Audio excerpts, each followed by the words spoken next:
दोपहर के 12 बज गए हैं। आप देख रहे हैं आज तक। आपके साथ मैं हूं शुभांकर और आज ब्रेकिंग न्यूज की शुरुआत करेंगे प्रधानमंत्री के संबोधन से। सीधे आपको लेकर चलते हैं प्रधानमंत्री के पास। कान्हा क्रांति के रूप में जल उठी, इसी तरह भगवान बिरसा मुंडा ने लाखों आदिवासियों में क्रांति की ज्वाला प्रज्वलित की।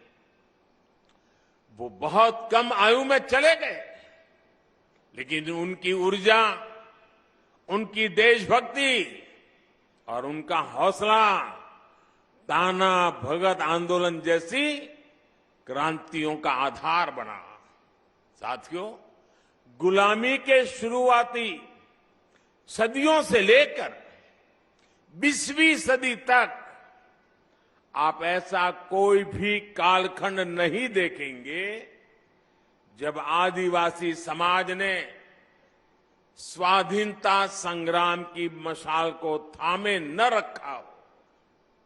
आंध्र प्रदेश में अल्लूरी सीताराम राजू गारू के नेतृत्व में आदिवासी समाज ने रंपा क्रांति को एक नई धार दे दी थी, और राजस्थान की ये धरती तो उससे भी बहुत पहले ही आदिवासी समाज की देशभक्ति की गवाह रही है। इसी धरती पर हमारे आदिवासी भाई बहन महाराणा प्रताप के साथ उनकी ताकत बनकर के खड़े हुए थे।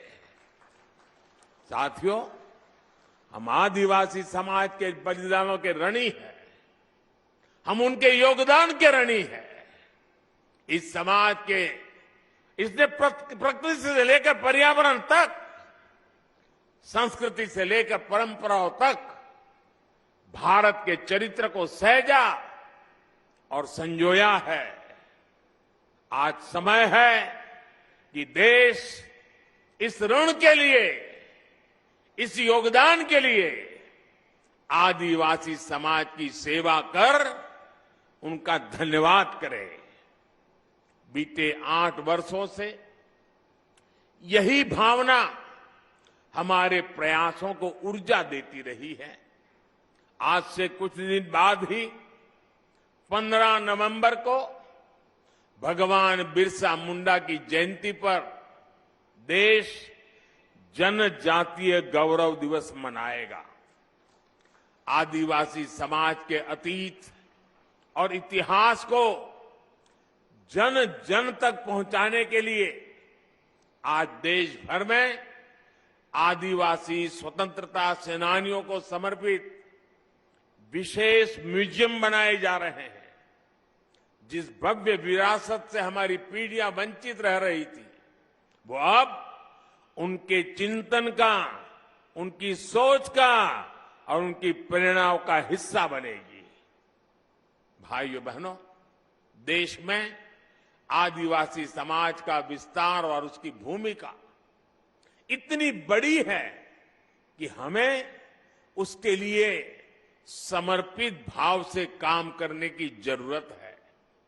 राजस्थान और गुजरात से लेकर पूर्वोत्तर और ओडिशा तक विविधता से भरे आदिवासी समाज की सेवा के लिए आज देश स्पष्ट नीतियों के साथ काम कर रहा है।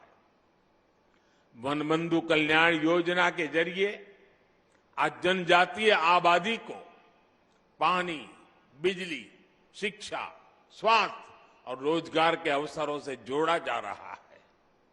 आज देश में वन क्षेत्र भी बढ़ रहे हैं, वन संपदा भी सुरक्षित की जा रही है और साथ ही आदिवासी क्षेत्र डिजिटल इंडिया से भी जुड़ रहे हैं। पारंपरिक कौशल के साथ साथ आदिवासी युवाओं को आधुनिक शिक्षा के भी अवसर मिले, इसके लिए एकलव्य आदिवासी विद्यालय भी खोले जा रहे हैं। यहां इस कार्यक्रम के बाद मैं जामुगोड़ा जा रहा हूं, जहां गोविंद गुरुजी के नाम पर बनी यूनिवर्सिटी के भव्य प्रशासनिक कैंपस का लोकार्पण करूंगा। साथियों, आज आपके बीच आया हूं तो एक और बात भी मेरा बताने का मन करता है। आपने देखा होगा, कल शाम ही मुझे अहमदाबाद से उदयपुर ब्रॉडगेज लाइन पर चलने वाली ट्रेन को हरी झंडी दिखाने का अवसर मिला है। 300 किलोमीटर लंबी इस रेल लाइन का ब्रॉडगेज में बदलना राजस्थान के हमारे भाई और बहनों के लिए भी बहुत महत्वपूर्ण है। इस परिवर्तन से राजस्थान के अनेक आदिवासी क्षेत्र गुजरात के आदिवासी क्षेत्रों से जुड़ जाएंगे।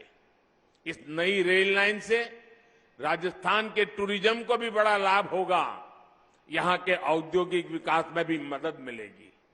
इससे युवाओं को रोजगार की भी नई संभावनाएं बढ़ेगी। साथियों, अभी यहां मानगढ़ धाम के संपूर्ण विकास की चर्चा भी हुई है। मानगढ़ धाम के भव्य विस्तार की प्रबल इच्छा हम सभी में है। इसके लिए राजस्थान, गुजरात, मध्य प्रदेश और महाराष्ट्र को मिलकर काम करने की आवश्यकता है। मेरे यहां चारों राज्य और सरकारों से आग्रह है कि इस दिशा में विस्तृत चर्चा करें, एक रोड मैप तैयार करें, ताकि गोविंद गुरु जी का स्मृति स्थल भी पूरे विश्व में अपनी पहचान बनाए। बांसवाड़ा से प्रधानमंत्री नरेंद्र मोदी को आप सुन रहे थे और अब बात करते हैं आज के दिन की एक बहुत बड़ी खबर को लेकर। दरअसल महाठग सुकेश चंद्रशेखर के लेटर बम से आज ब्रेकिंग न्यूज की शुरुआत कर रहे हैं। दिल्ली के एलजी विनय सक्सेना को चिट्ठी भेजकर सुकेश चंद्रशेखर ने दिल्ली सरकार के मंत्री सत्येंद्र जैन और आम आदमी पार्टी पर सनसनीखेज आरोप लगाए। दिल्ली के मंडोली जेल में बंद सुकेश ने आरोप यह लगाया है कि तिहाड़ जेल में उससे सुरक्षा और सुविधा के नाम पर सत्येंद्र जैन ने करीब 10 लाख रुपए वसूले। इसके साथ ही ठगी के केस में 2017 में जब वो तिहाड़ में बंद था, तब दिल्ली के जेल में मंत्री की जिम्मेदारी संभालने वाले सत्येंद्र जैन जेल में मिलने आए थे और तभी जैन के सचिव ने मांग रखी थी कि अगर जेल में सुरक्षा सुविधा चाहिए तो 2 करोड़ रुपए हर महीने देना होगा। सुकेश के मुताबिक उसे तिहाड़ जेल के डीजी को भी 1.5 करोड़ देने के लिए कहा गया। सुकेश के मुताबिक सत्येंद्र जैन को वो 2015 से जानता है। सुकेश ने जैन पर आरोप लगाए हैं। उसके अलावा आम आदमी पार्टी पर भी उसने गंभीर आरोप लगाए। उसके मुताबिक दक्षिण में उसे बड़ा ओहदा देने और राज्यसभा भेजने का वादा किया गया था और इसी वादे को लेकर 50 करोड़ रुपए आम आदमी पार्टी ने लिए। सूत्रों के मुताबिक एलजी ने एक्शन के लिए सुकेश चंद्रशेखर की चिट्ठी फिलहाल दिल्ली सरकार को बढ़ा दी है। लेकिन यह खबर अपने आप में बहुत महत्वपूर्ण और कई बड़े आरोप आम आदमी पार्टी पर लगाते हुए कि आखिर इस तरह से जो आरोप हैं इनकी गंभीरता कितनी ज्यादा है। लेकिन जो बड़ी बातें हैं वो ये है कि जेल के अंदर 10 करोड़ रुपए सुरक्षा और सुविधा के नाम पर वसूले गए। डीजी प्रिजन के जरिए सत्येंद्र जैन ने दबाव बनवाया। दक्षिण भारत में बड़ा ओहदा और राज्यसभा सीट देने के नाम पर 50 करोड़ रुपए लिए गए। तो कुल मिलाकर ये तमाम जो बड़े आरोप हैं, इन आरोपों को हम आपको बता रहे हैं। सत्येंद्र जैन फिलहाल जेल में हैं, उन पर आरोप है। लेकिन यहां जो आरोप लगाए गए हैं सुकेश चंद्रशेखर की तरफ से वो काफी ज्यादा गंभीर हैं, क्योंकि केजरीवाल की ये मंत्री हैं और कट्टर ईमानदार पार्टी जो अपने आप को कहती है उसके नेताओं पर, उस पूरी पार्टी पर यह आरोप लगाए गए हैं। आम आदमी पार्टी अपने आप को कट्टर ईमानदार पार्टी कहती है, लेकिन जो आरोप यहां पर हैं वो बहुत ज्यादा गंभीर हैं। यही वजह है कि विपक्ष चाहे कांग्रेस हो या बीजेपी, दोनों को बैठे बिठाए एक बड़ा मौका दिल्ली में मिल गया और कांग्रेस और बीजेपी ने इस लेटर बम के बाद आम आदमी पार्टी पर कटाक्ष किया है, निशाना साधा है और यह पूछा है कि क्या यही है वो कट्टर ईमानदारी। देखिए वो लेटर भी हम आपको दिखा रहे हैं। महाठग सुकेश चंद्रशेखर का लेटर बम जो है वो आपको दिखा रहे हैं और इसमें साफ साफ कहा गया कि हर महीने पैसे की बात की गई है। हमारे साथ अशोक सिंह जी हैं जो सुकेश चंद्रशेखर के वकील हैं, जिन्होंने ये लेटर एलजी तक पहुंचाया है। अशोक जी, जरा एक बार आज तक के दर्शकों को बताइए कि इस लेटर में जो बातें लिखी हैं वो क्या क्या प्रमुख हैं जो एलजी तक आप लोगों ने पहुंचाई हैं और कब ये लेटर लिखा गया, इस वक्त लेटर लिखने की क्या जरूरत थी, इसके पीछे क्या मंशा, सारी बातें समझाइए। देखिए, सबसे पहली बात कि उस लेटर में जो एक्सटॉर्शन किया गया था जेल ऑफिसर्स के द्वारा सुकेश से, उसका उसने जिक्र किया है। उसमें सत्येंद्र जैन का भी नाम उसने लिखा हुआ है, जो इन कन्नाइवेंस विद द जेल ऑफिसर्स उससे पैसे लिए थे। पुरुषोत्तम चतुर्वेदी जो कलकत्ता बेस्ड है, ठीक है। लेकिन अभी जो जहां तक रही टाइमिंग की बात, ये टाइमिंग से हमें कोई मतलब नहीं है। हमारा पर्पस सिंपल ये था कि इस मैटर का संज्ञान ईडी को भी था, सीबीआई को भी है और ईओडब्ल्यू को भी था, लेकिन बावजूद इस पे कोई कार्रवाई नहीं हो रही थी। इसीलिए मेरे क्लाइंट ने शायद सोचा कि एक बार हम एलजी साहब को लिख कर देख लेते हैं, क्या पता इसमें कोई इंडिपेंडेंट इंक्वायरी ऑर्डर हो जाए। तो मेरा जो पर्पस था इस लेटर को लिखने का, वो सिर्फ यह था कि इस पर एक जांच होनी चाहिए।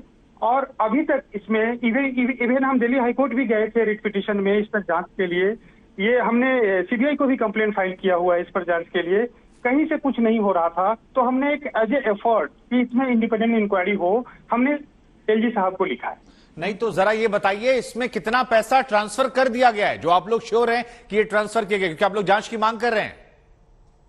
इसमें जो एज पर द लेटर जो एलिगेशन है वो यह है कि 10 करोड़ रुपीस का डिमांड किया गया था और शायद पे कर दिया गया था। अरविंद केजरीवाल प्रेस कॉन्फ्रेंस कर रहे हैं, एक बार उधर रुक करते हैं। अरविंद केजरीवाल क्या कुछ कह रहे हैं, आइए सीधे रुक करते हैं, क्योंकि कई बड़े मसले हैं। सुनते हैं अरविंद केजरीवाल को। पिछले साल दिसंबर के महीने में हम लोगों ने दिल्ली की योगशाला नाम का कार्यक्रम शुरू किया था। दिल्ली में हमने लोगों की इलाज के लिए, अगर कोई बीमार हो जाए तो दिल्ली में शानदार स्वास्थ्य सेवाओं का इंतजाम किया है। चारों तरफ मोहल्ला क्लिनिक खोले हैं। दिल्ली के सरकारी अस्पताल जो कि पहले बहुत बुरे हालत में होते थे, उन सारे सरकारी अस्पतालों को बहुत शानदार बनाया गया है। सारी दवाइयाँ मुफ्त हैं, सारे टेस्ट मुफ्त हैं, सारा इलाज मुफ्त है। लेकिन हमें लगता है कि किसी को इलाज की ज़रूरत ही क्यों पड़े। हमें जनता को स्वस्थ रखना है, हमें जनता को हेल्दी रखना है। और जनता स्वस्थ रहेगी अगर रोज़ लोग योगा करेंगे, प्राणायाम करेंगे, तो जनता को बीमारियां ही नहीं होंगी। उस मकसद से दिसंबर 2021 में दिल्ली की योगशाला नाम का कार्यक्रम शुरू किया गया था, जिसमें दिल्ली के अलग अलग इलाकों में, पार्कों में और जगह कहीं भी 25 से ज़्यादा लोग अगर इकट्ठे होकर दिल्ली सरकार को एक मिस्ड कॉल मारें तो दिल्ली सरकार एक टीचर भेजती है और वो टीचर फ्री में भेजती है, सारा इंतजाम करती है दिल्ली सरकार, और लोगों को फ्री में योगा करवाती है, डेली सिखाती भी है और करवाती भी है। पिछले 11 महीने से ये बहुत शानदार चल रहा था दिल्ली की योगशाला।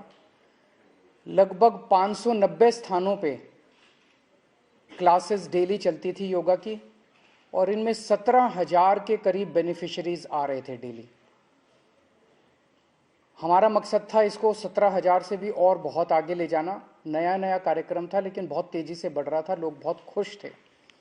इन 17,000 में कई ऐसे लोग थे जो कि पोस्ट कोविड कॉम्प्लिकेशंस से जूझ रहे थे, उनके लंग्स में जो भी कॉम्प्लिकेशंस थी।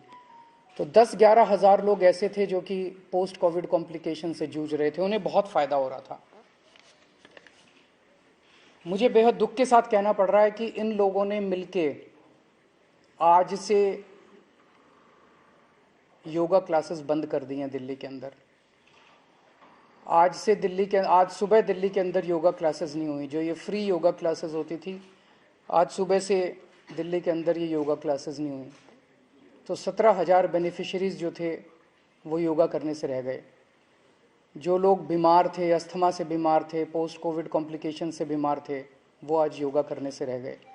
और आज के बाद से इन्होंने कहा है कि योगा क्लासेस नहीं होंगी। ये बहुत ही दुख की बात है, बेहद दुख की बात है। योगा कौन बंद करता है? पहली बार सुना होगा कि इतना अच्छा, लोगों की सेहत के लिए इतना अच्छा कार्यक्रम था और उसे सत्ता के नशे में, अहंकार के नशे में इन लोगों ने केवल पेटी पॉलिटिक्स के चलते इन्होंने इसको बंद कर दिया। जब से ये खबर, पिछले कुछ दिनों से समाचार ये चल रहा है कि योगा की क्लासेस बंद होने वाली है, योगा क्लासेस बंद होने वाली है, लोगों में बहुत गुस्सा है इसको लेके, बहुत ज़्यादा। और आज जब अखबारों में छपा कि ये योगा क्लासेस बंद होने वाली हैं, मेरे पास कई टीचर्स के फ़ोन आए जो टीचर्स ये क्लासेस लेते हैं। उन टीचर्स ने कहा कि सर क्लासेस बंद नहीं होनी चाहिए, हम क्लासेस करेंगे, हम पेमेंट नहीं लेंगे, हम बिना पेमेंट के क्लासेस करेंगे। मेरे पास देश भर से कई लोगों के फ़ोन आए कि सर हम डोनेशन देंगे, हम क्लासेस, जो टीचर्स हैं उनकी तनख्वाह हम देंगे, पर आप क्लासेस मत रोकिएगा, योगा क्लासेस मत रोकिएगा। जिस किस्म से, जिस तरह से लोगों का समर्थन मिल रहा है इस पूरे योगा के प्रोग्राम को, मैं उसके लिए काफ़ी मैं सबका शुक्रिया अदा करता हूं। तो मैं आज ये ऐलान करना चाहता हूं कि योगा क्लासेस बंद नहीं होंगी, योगा बंद नहीं होगा। ये लोग अपने सत्ता के अहंकार में कानून का दुरुपयोग करके, अफसरों को डरा धमका के, एडमिनिस्ट्रेशन का गलत दुरुपयोग करके ये चाहे सरकार का समर्थन वापस ले लें, लेकिन दिल्ली के 2 करोड़ लोग मिलके इन योगा क्लासेस को करवाएंगे। ये योगा क्लासेस जारी रहेंगी। मेरी सभी टीचर्स से अपील है कि आप योगा क्लासेस में कल से जाइए, आप योगा क्लासेस लीजिए। मुझे अगर घर घर जाके भीख भी मांगनी पड़ेगी कटोरा लेके, मैं खुद जाके भीख मांगूंगा लोगों से और आपकी पेमेंट करूंगा। जो भी आपके चार्जेस हैं वो मैं चार्जेस दूंगा और योगा क्लासेस होंगी। योगा क्लासेस को रोका नहीं जाएगा। हमारा मकसद है 17,000 नहीं, 17,000 तो बिगिनिंग है, 17 लाख लोगों को, और अंत पंत में 2 करोड़ दिल्ली के लोगों को योगा सिखाएंगे हम। और हम देखते हैं कि कैसे रोकते हैं ये लोग। ये लोग अपनी सत्ता का दुरुपयोग करके रोकेंगे तो दिल्ली की जनता जो है वो इसका जवाब देगी। और अभी तो दिल्ली में शुरू हुई है। मेरी भगवंत मान साहब से, जो पंजाब के मुख्यमंत्री हैं, उनसे भी बात हुई है। पंजाब के अंदर भी हम पंजाब के 3 करोड़ लोगों को योगा सिखाएंगे। गुजरात में हमारी सरकार बनेगी, गुजरात में भी हम लोगों को फ्री में योगा सिखाएंगे, सब लोगों को योगा सिखाएंगे। और मुझे पूरा यकीन है एक दिन ऐसा आएगा जब देश के 130 करोड़ लोगों को हम लोग फ्री में योगा सिखाएंगे।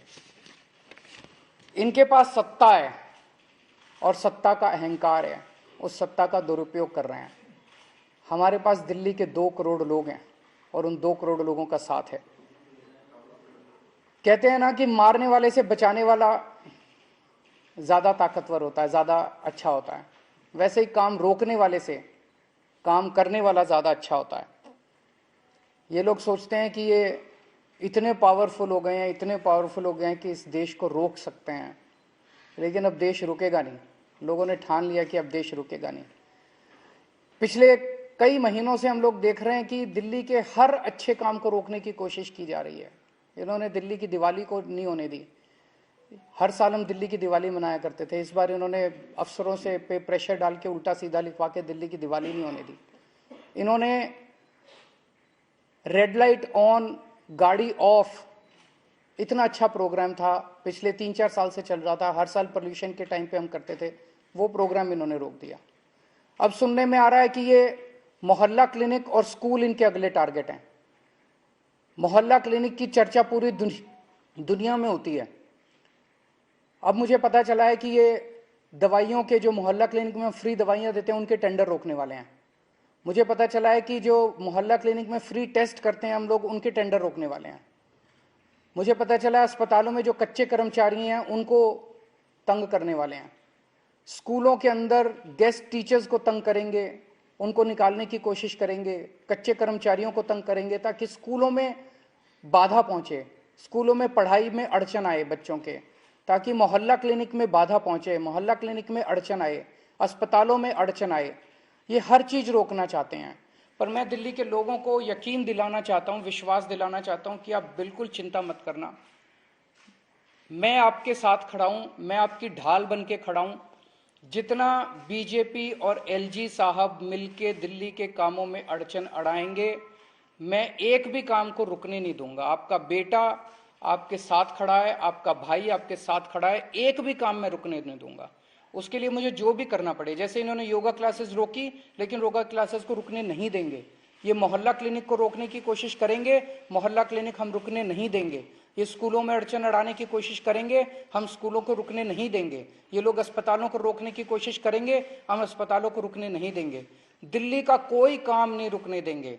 एलजी साहब और बीजेपी जितने तीर चलाएंगे दिल्ली के लोगों के ऊपर, मैं दिल्ली के लोगों के सामने खड़ा होकर उन सारे तीरों को झेलूंगा और जनता को किसी तरह की तकलीफ नहीं होने दूंगा। ये रिफाइल मैं लेके आया हूँ। वो मैं कल से देख रहा था, एलजी साहब कह रहे हैं कि फाइल नहीं पहुंची। ये 26 अक्टूबर को मनीष सिसोदिया के सिग्नेचर हैं, या तो 26 को ही पहुंच गई होगी या 27 को पहुंच गई होगी।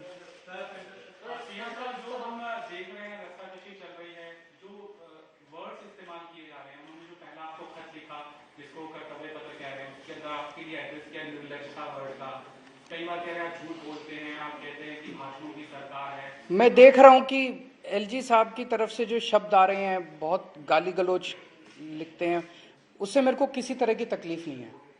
केजरीवाल इंपॉर्टेंट नहीं है, केजरीवाल बहुत छोटी चीज़ है। केजरीवाल को वो जो मर्जी बोलें, जो मर्जी गालियां दें, मुझे कोई फ़र्क नहीं पड़ता।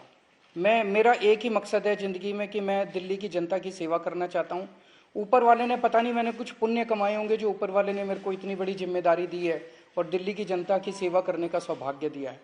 लेकिन मुझे तकलीफ ये होती है कि जब वो लिखते हैं, मुझे गालियां देते हैं, वो केजरीवाल को गालियां नहीं देते, वो दिल्ली के चीफ मिनिस्टर को गाली देते हैं।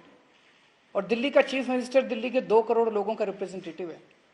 दिल्ली के चीफ मिनिस्टर को गाली देके वो दिल्ली के 2 करोड़ लोगों का अपमान कर रहे हैं, उनके वोट का अपमान कर रहे हैं, दिल्ली के लोगों के भरोसे का अपमान कर रहे हैं, दिल्ली के लोगों का अपमान कर रहे हैं।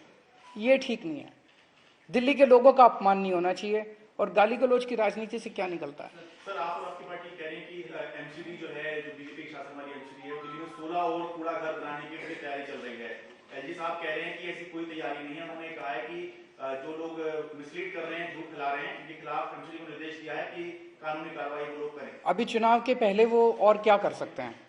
इनकी सारी प्लानिंग थी, इनकी सारी प्लानिंग है, लेकिन अब चुनाव के पहले, जस्ट पहले अपना एक तरह से फेस बचाने के लिए ये इस तरह की अफवाहें फैला रहे हैं। जो 3 कूड़ा घर हैं बड़े बड़े, वो अब डिस्टेबलाइज हो चुके हैं, उनके ऊपर और कूड़ा डालना खतरनाक हो चुका है। तो अब ये जगह जगह जमीन ढूंढ रहे हैं। आपको एक कागज में दे दूंगा, उस कागज के अंदर 3-4 जमीनों के नाम भी लिखे हुए हैं कि इन जमीनों के टुकड़े जो हैं वो आइडेंटिफाई किए गए हैं फ्यूचर लैंडफिल साइट्स के लिए। तो उस तरह से ये ढूंढ रहे हैं पूरी दिल्ली के अंदर। मैंने जो ये जो कहा गया 16, हो सकता है 16 से भी ज्यादा हो। मोरबी हादसे पर सवालों की फहरिस्त बढ़ती जा रही है, साथ ही सियासत जोर पकड़ रही है। शायद इसलिए विपक्ष कोई मौका नहीं गंवाना चाहता। आज प्रधानमंत्री मोरबी जाने वाले हैं। इसी बीच सीएम अशोक गहलोत मोरबी पहुंच गए। मोरबी में राजस्थान के सीएम ने हादसे को लेकर हो रही जांच पर सवाल खड़े किए।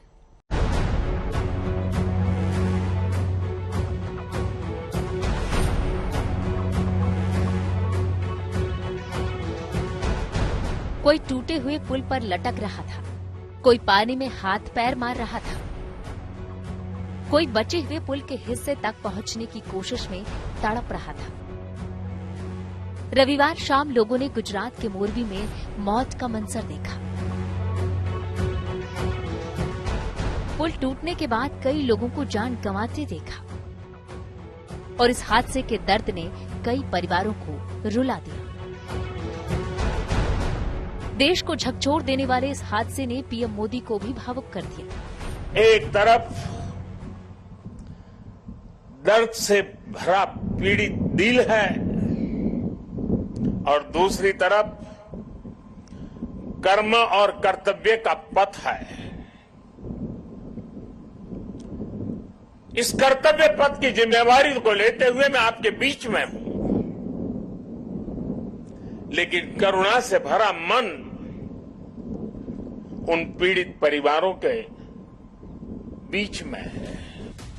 मोरबी में हुए हादसे की सूचना के बाद गुजरात सरकार एक्शन में आ गई थी। लोगों को बचाने के लिए तेजी से राहत कार्य चलाया जा रहा है।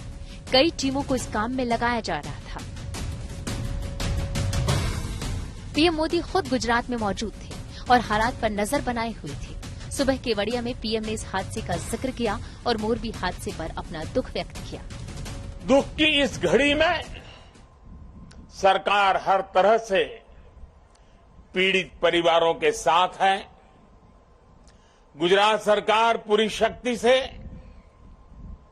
कल शाम से ही राहत और बचाव कार्यों में जुटी हुई है। केंद्र सरकार की तरफ से भी राज्य सरकार को पूरी मदद दी जा रही है।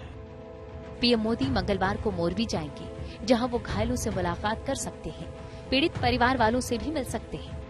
कल प्रधानमंत्री भी आ रहे हैं यहाँ पे। नहीं, अच्छी बात है, आना चाहिए। उनका तो खुद का राज्य है।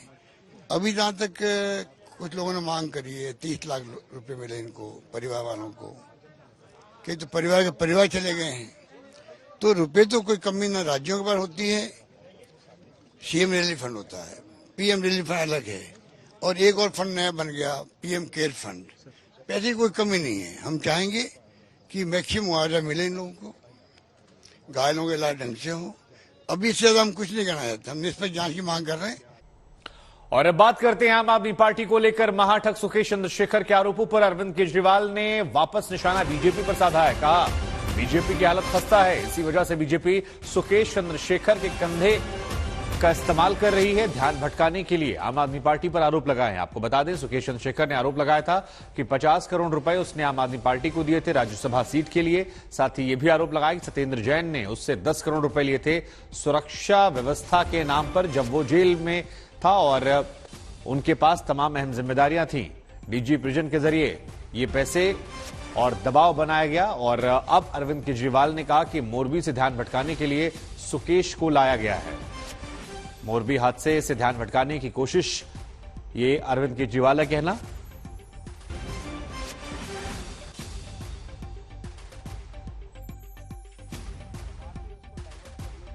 और सक्सेसफुली डाइवर्ट कर, लॉ सेक्रेटरी बन के पैसे लूटे, एक बार उसने सीबीआई ऑफिसर, पीएमओ का ऑफिसर बन के पैसे लूटे। तो वो जो कह रहा है उससे कुछ लिखवा के और मतलब उसके ऊपर, उसके सहारे इनको अपना गुजरात चुनाव लड़ने की जरूरत पड़ रही है। नंबर 1। नंबर 2, परसों मोरबी हादसा होता है। कल 24 घंटे सारे टीवी चैनल्स मोरबी का मुद्दा उठाते हैं और आज अचानक टीवी चैनल से मोरबी गायब हो गया और सुकेश चंद्रशेखर के आरोप जो हैं वो आ जाते हैं। तो लगता नहीं कि मोरबी से ध्यान भटकाने के लिए ये एक कंप्लीटली फिक्टिशियस, कंप्लीटली फर्जी स्टोरी एक प्लांट की गई है और सारे चैनल अब बस सुकेश चंद्रशेखर और सत्येंद्र जैन की बात कर रहे हैं। तो ये मतलब इससे ज्यादा ब्लेटेंट और क्या हो सकता है कि मोरबी के मुद्दे को दबा के उसको डाइवर्ट करने के लिए, और सक्सेसफुली डाइवर्ट कर दिया उन्होंने। सारे चैनल इस टाइम इस सुकेश चंद्रशेखर की बात कर रहे हैं, जबकि 150 लोग जिनकी मौत हो चुकी है उसका सब भूल चुके हैं। और तीसरी चीज, इन्होंने कहा कि मनीष सिसोदिया ने शराब घोटाला किया।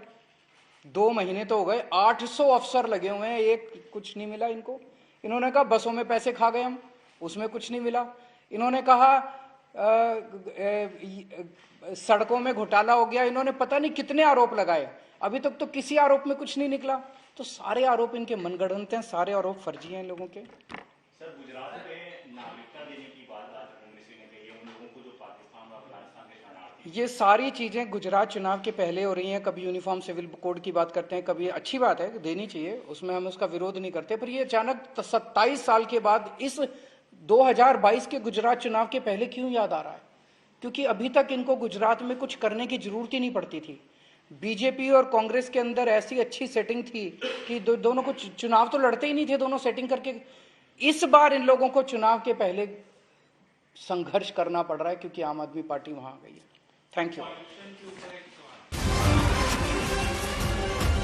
अरविंद केजरीवाल को आप सुन रहे थे, वो ये कह रहे थे कि बीजेपी की हालत गुजरात में खराब है, इसीलिए सुकेश चंद्रशेखर के जरिए अब नए नए मुद्दे बनाए जा रहे हैं, ध्यान भटकाने की कोशिश है। मोरबी से ध्यान भटकाने के लिए आम आदमी पार्टी पर आरोप लगाए गए हैं। हालांकि जो आरोप सुकेश ने लगाए हैं वो वाकई में बहुत गंभीर हैं। और ये भी कहा कि पंजाब चुनावों में कुमार विश्वास को लाए थे, गुजरात चुनावों में ये लेकर आए हैं सुकेश चंद्रशेखर को। लेकिन अब सीधे रुख करते हैं संबित पात्रा के पास, क्योंकि वो भी प्रेस कॉन्फ्रेंस कर रहे हैं।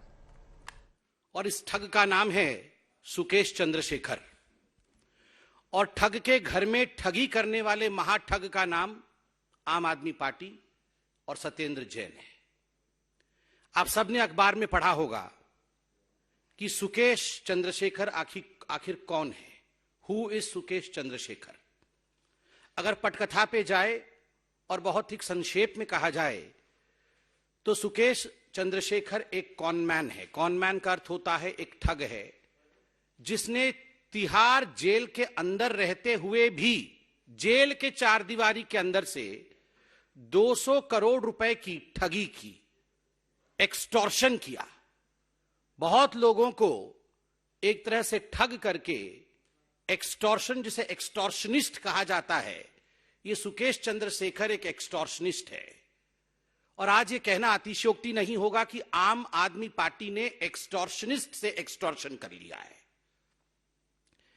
लगभग 15 एफआईआर सुकेश चंद्रशेखर के खिलाफ है। बड़ी बड़ी एजेंसियां सुकेश चंद्रशेखर के खिलाफ जांच कर रही है।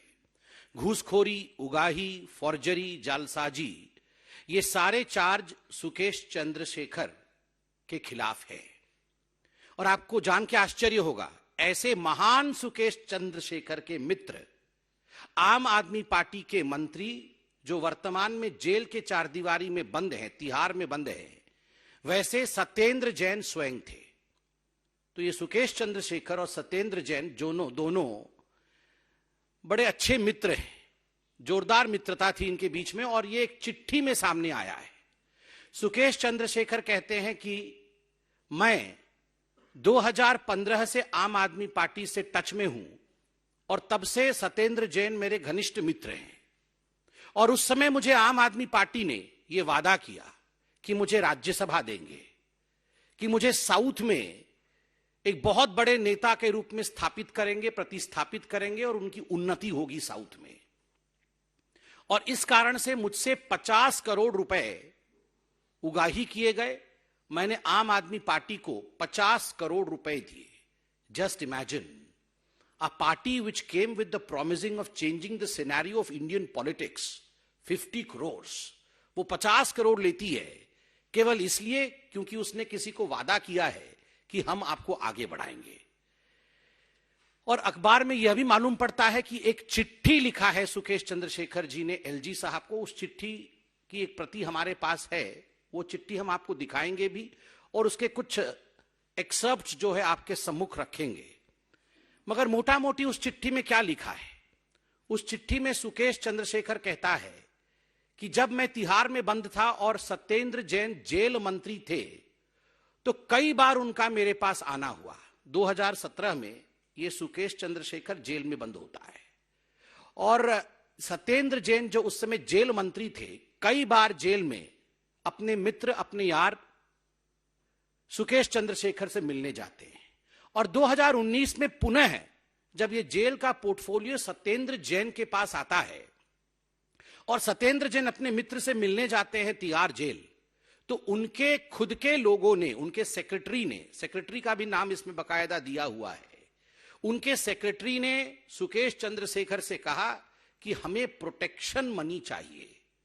प्रति माह 2 करोड़ रुपए आप प्रोटेक्शन मनी के रूप में अगर सत्येंद्र जैन को देते हैं तो जेल के अंदर जो मूलभूत आवश्यकताएं हैं, जिसको अंग्रेजी में बेसिक फैसिलिटीज कहते हैं, वो बेसिक फैसिलिटीज आपको मुहैया कराया जाएगा।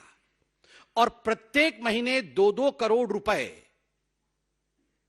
सुकेश चंद्रशेखर, जो कि यार है आम आदमी पार्टी का, यार है सत्येंद्र जैन का, 2-2 करोड़ देते हैं और लगभग 10 करोड़ रुपए आम आदमी पार्टी के सत्येंद्र जैन जी को देते हैं। चिट्ठी पढ़ के मैं बताऊंगा। मुझे तो आश्चर्य होता है। And I would not hitch to say that there is this person called Sukesh Chandrasekhar who is a con man, who was running a syndicate, a crime syndicate from inside the jail, while we have the Aam Aadmi Party and its ministers who are running a crime syndicate outside of the jail. दोनों crime syndicate कर रहे हैं। एक jail के अंदर crime syndicate कर रहा है और दूसरा जेल के बाहर क्राइम सिंडिकेट कर रहा है।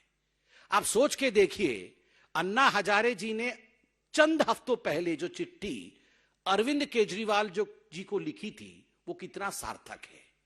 यह पार्टी जो चाल, चरित्र और स्वरूप राजनीति का बदलने आई थी, किस प्रकार से आज यह पार्टी एक कॉनमैन पार्टी के रूप में, it would not be an exaggeration if I say कि Aam Aadmi party is a conman party today. यह एक ठग पार्टी के रूप में उभर के आई है। और बंधुगण, जरा सोच के देखिए, ये अरविंद केजरीवाल जी कह रहे थे कि ये सत्येंद्र जैन इतने अच्छे व्यक्ति हैं, इतने महान व्यक्ति हैं कि इनको भारत रत्न मिलना चाहिए। सुकेश चंद्रशेखर जी से 10 करोड़ लेने वाले व्यक्ति को, एक्सटॉर्शनिस्ट से उगाही करने वाले व्यक्ति को, भ्रष्टाचारी के घर में भ्रष्टाचार करने वाले व्यक्ति को भारत रत्न मिलना चाहिए। ये भारत के प्रत्येक नागरिक के प्रति अरविंद केजरीवाल जी का जिस प्रकार का असम्मान का भाव है अपने महत्वाकांक्षा के कारण, यह इस सेंटेंस से कि सत्येंद्र जैन डिजर्व्स अ भारत रत्न, यह दिखाता है। बंधुगण, जिस चिट्ठी के बारे में मैंने बताया, आज मीडिया ने यह चिट्ठी दिखाया है। उस चिट्ठी और उस चिट्ठी के कुछ एक्सर्प्ट्स को मैं पढ़ता हूं ताकि आपके मन में किसी प्रकार का संदेह नहीं रहे। और आज अखबार ने भी लिखा है कि अपने खुद के हैंडराइटिंग में सुकेश चंद्रशेखर ने यह चिट्ठी सबमिट किया है। तो आप देख सकते हैं, यह चिट्ठी सुकेश चंद्रशेखर जी ने 7/10/2022 को लिखा है और उसने यह चिट्ठी अपने हैंडराइटिंग में लिखा है। और इस चिट्ठी में वो लिखता है, ये एलजी को लिखा है इन्होंने, और सब्जेक्ट है complaint of threat and pressure from Satyendra Jain. मतलब थ्रेट और प्रेशर रहा है कि जो सच्चाई है वो आपको बताना नहीं है। I have known Satyendra Jain of Aam Aadmi Party since 2015 and have contributed more than 50 crore to the Aam Aadmi Party in promise of giving me important post in party in South Zone and also helping me to be nominated to Rajya Sabha following the expansion. राज्य सभा से nomination के लिए 50 करोड़ दिए। आगे वो लिखते हैं, thereafter in 2019 again I was visited by Satyendra Jain and his secretary and his close friend Mr. Sushil in jail and asking me to pay rupees 2 crore every month to him as extortion money for his safety and in the jail. He forced me to pay a total amount of 10 crores in a matter of 2 to 3 months. 2-3 महीने में 10 करोड़ रुपए सत्येंद्र जैन लेते हैं। And now Mr. Satyendra Jain is lodged in jail number 7 in Tihar. He has been threatening me through DG prisons. आगे बहुत कुछ लिखते हैं कि सत्येंद्र जैन उनको धमकी दे रहे हैं कि ये सारा विषय आपको सार्वजनिक नहीं करना है। स्वाभाविक है, क्यों नहीं करना है। बंधुगण, ये तो घोटालों का घोटाला है। ठग के घर में ठगी हुई है और ठगी करने वाला महाठग है। और आपने अभी देखा है कि किस प्रकार से शराब घोटाला भी दिल्ली में हुआ है। किस प्रकार से शराब घोटाले में उप मुख्यमंत्री जी का भी नाम आया है। उप मुख्यमंत्री जी के ऊपर अभी केस चल रहा है, एफआईआर में उनका नाम है। ये कहते हुए अतिशयोक्ति नहीं होगी कि चंद दिनों के अंदर हम तिहाड़ जेल के अंदर शायद ये पंक्तियां सुन सकेंगे, जब मिल बैठेंगे 3 यार, जब मिल बैठेंगे 3 यार, गूंजेंगी तिहाड़ की दीवार, हमने मिलकर किया भ्रष्टाचार, भ्रष्टाचार, भ्रष्टाचार। कौन ये 3 यार है बताने की आवश्यकता नहीं है, अखबारों ने ये सब खुलासा किया है। और मुझे तो आश्चर्य हो रहा है कि जब आप लोगों ने, हमारे चतुर्थ स्तंभ मीडिया ने आज केजरीवाल जी से कुछ सवाल पूछा इस विषय पे लेकर, तो वो कहां से वो मासूम चेहरा लाते हैं ये पता नहीं। कौन Sukesh Chandrashekhar, who is he? मतलब पूरे अंदर से आवाज जैसे सच में जानते नहीं है सुकेश चंद्रशेखर। 50 करोड़ रुपए लेके बोल रहे हैं हु इज सुकेश चंद्रशेखर, कौन है वो? इस प्रकार से उद्गार किया। अरे भ्रष्टासन, एक ही आसन जानते हैं अरविंद केजरीवाल जी और उनके पार्टी के लोग, भ्रष्ट आसन, और कोई आसन इन्हें नहीं आता है। ये क्या योगासन की बातें कर रहे हैं? जब से सरकार में आए हैं एक एक करके खुलासा हो रहा है, द ओनली आसन दैट द आम आदमी पार्टी नोज इज भ्रष्ट आसन और कुछ नहीं। और भीख का कटोरा, क्या बोल रहे थे कि मैं भीख का कटोरा लेके निकलूंगा?